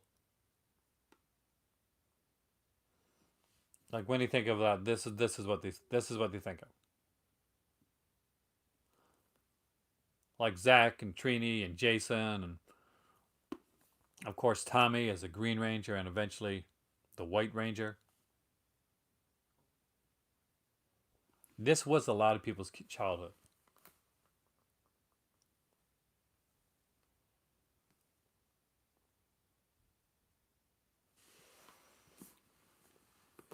And I love the Power Rangers.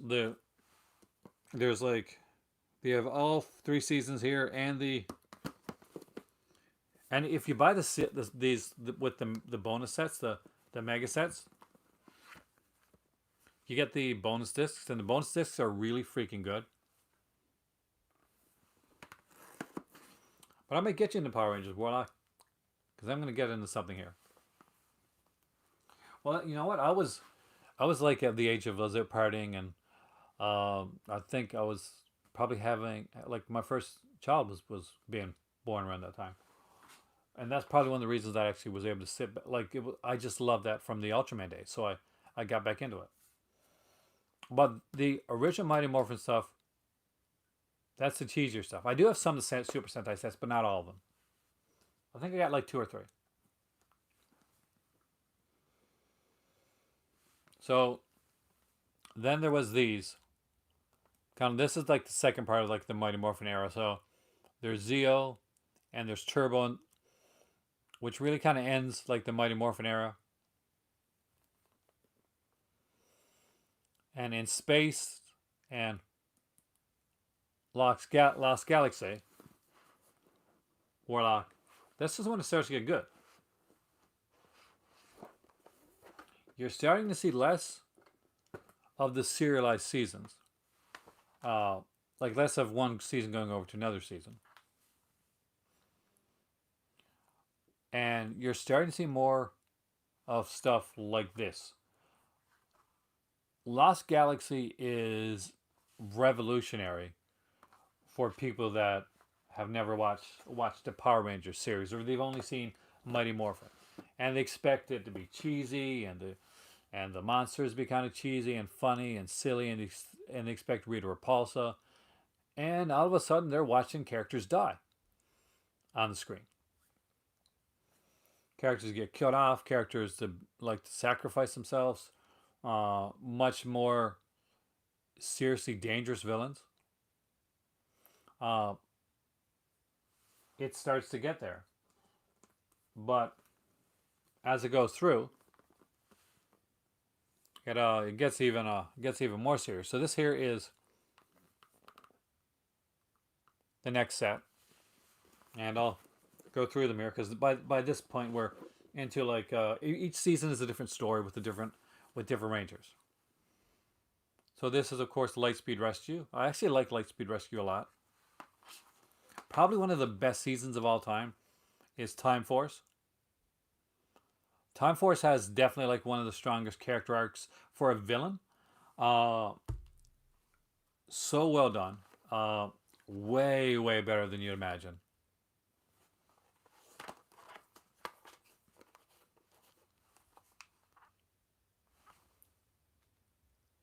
Next up, of course, was Wild Force. Then Ninja Storm.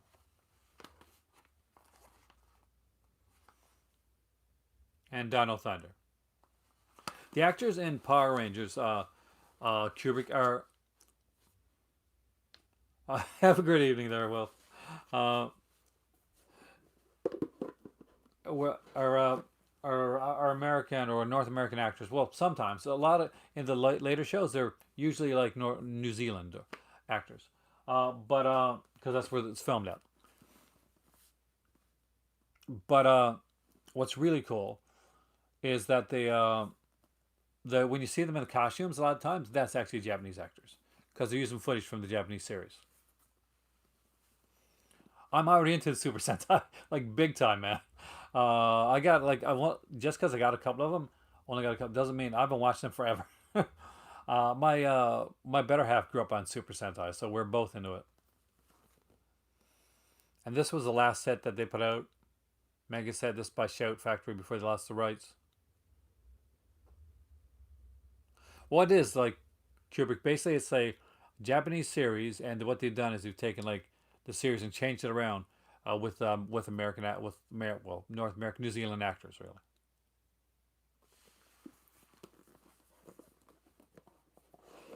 A lot of Canadian actors too, uh, especially in the next one I'm going to show you, which is SPD. I don't have the new film yet.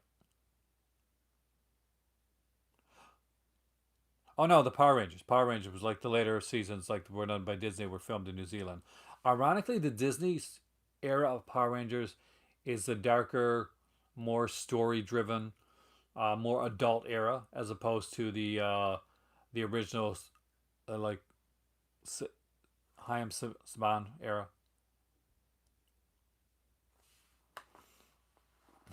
Great evening there. There's Mystic Force. That's one of the lesser liked ones. Oh yeah, like the lead actor in SPD.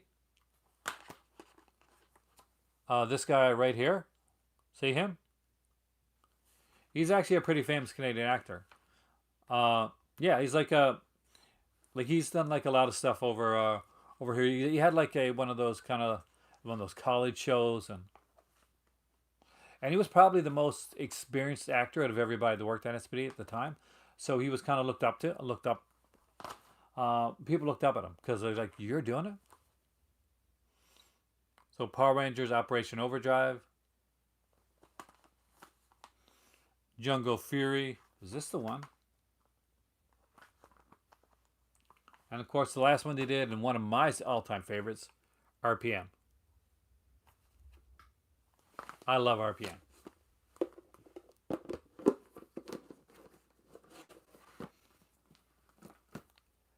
I don't think I got the Sentai sets here. I'm just looking around to see if I got them here. I did bring them downstairs.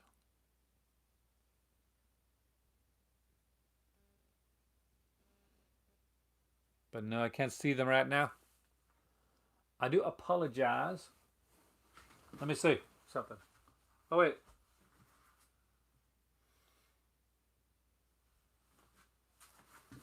No, I think I left them upstairs, actually. All right. The final one. Are you ready? The guys that stayed with me. The very first gift that my better half ever gave me was this one right here.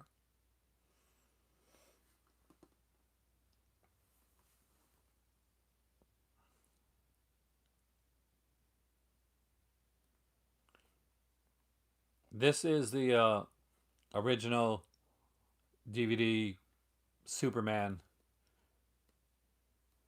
set that came out. So I'll open it up and show you guys what it looks like on the inside. So first off, when you open it up,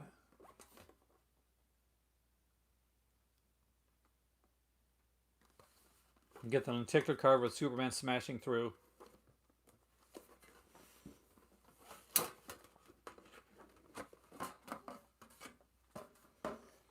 Just so you know, this is the entire Superman series.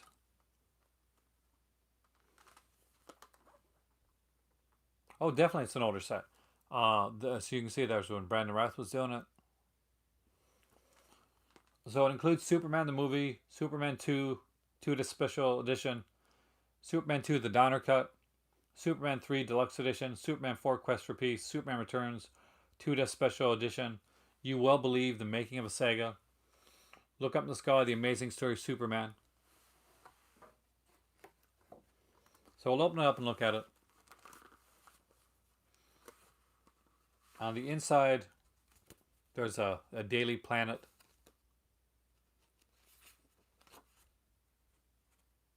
Basically giving you the information on each disc. And I'm going to come back to this for a reason, actually. There is a Superman comic book. And I think, don't quote me on this, it looks kind of like John Bogdanove, but I'm not sure. So let's do the interior artwork, though. Carl Kessel did the interior artwork. Did he do the cover as well? So there's like a Superman comic here. And it's a complete comic. It's like actual... You might be right. That might be Ed McGuinness. Good call, by the way. So it actually is a full 23-page comic book. Which, by the way, is the average page comic. And at the time, you could like send away to get posters. Like 5 posters for the films. So, try and show you guys this here. Oh. It doesn't have that documentary. So there is Superman the movie. And Superman the movie like this too. Superman 2.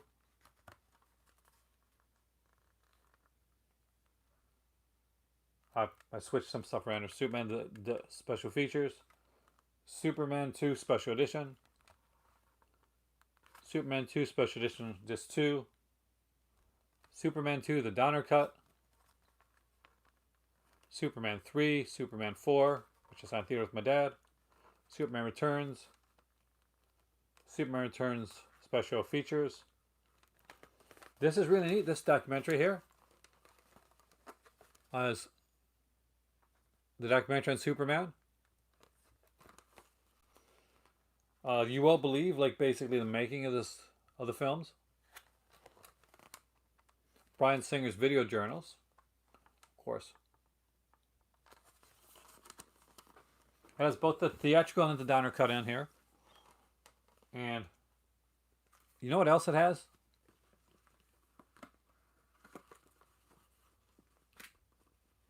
The indicator stuff. Like that, eh? Because I want to kind of mention this. There's more to the set than that.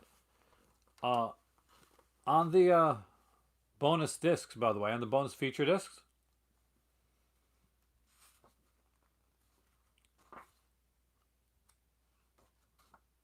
throughout the bonus features, you also get on here all of the Fleischer Brothers Superman cartoons. So not only do you get all the Superman films up to that period, plus bonus features, plus documentaries, etc., but you also get all of the Fleischer Brothers Superman cartoons that were done as well. So at the time this was made, as I'm guess I'm sure you can be aware, this was as about a comprehensive a set as you can possibly get.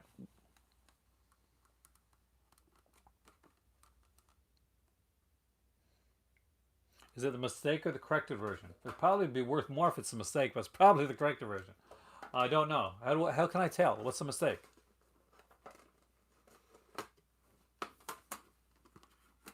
Mistake versions are usually worth more.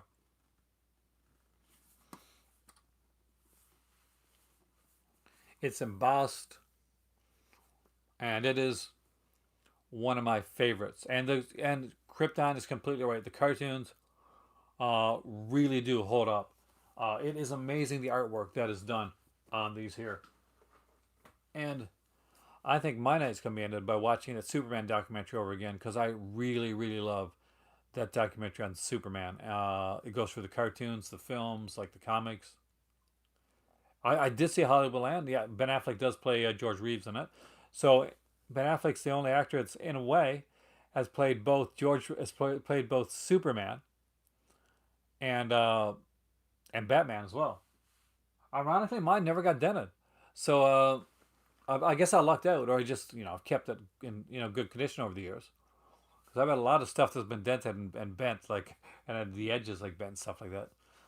So I guess I lucked out on that one. But there you guys go. I don't think that's all of the superhero stuff that I got in my collection, but it's a good wide breadth of of that stuff. Hopefully you guys enjoyed this one here, and I had a blast making it for you guys. I know it's not super stuff; it's hard to manage. I don't have Condor Man. I don't have The Crow on Blu-ray. I do have all the Teenage Mutant Ninja Turtles films on Blu-ray. I'll just share really quickly because I got the old like collector's edition set.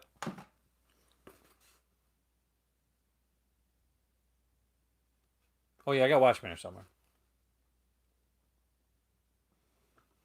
I love this set. I love the look of this set, by the way. Condor Man I saw in theater, and you said the novelization of it. Anyway, I am Aaron. Thank you guys for joining me here tonight. Uh, Superman's your favorite comic, Kinky? Awesome. You get cool points for that. V for Vendetta I got here somewhere too. So there's a lot that I got that I probably didn't think about doing. But thanks for joining me here tonight. The Hulk? Yes, I do. See, there's so many I forget. And Swamp Thing I also do as well. You guys, see, I need you guys here when I'm doing this to like get me ready. This is my movie library. You're the call to send me. You guys rock. As I can tell by you guys remembering so many films in my collection that I didn't even think about. Have a great night, guys. I will see you guys probably tomorrow night. I'm going to try and do one tomorrow night. And because the month is coming near to the end. And I always try to get as many in as I can. And so you will see a sequel video to this in the future. Tomorrow's video is about, well, actually, I do know, but I'm not going to tell you. I will talk to you later. Have a fantastic night. And Joker collection? No, I haven't checked that out, but I'm going to check that when I get off the here. I'll see you guys later. It is time for tea.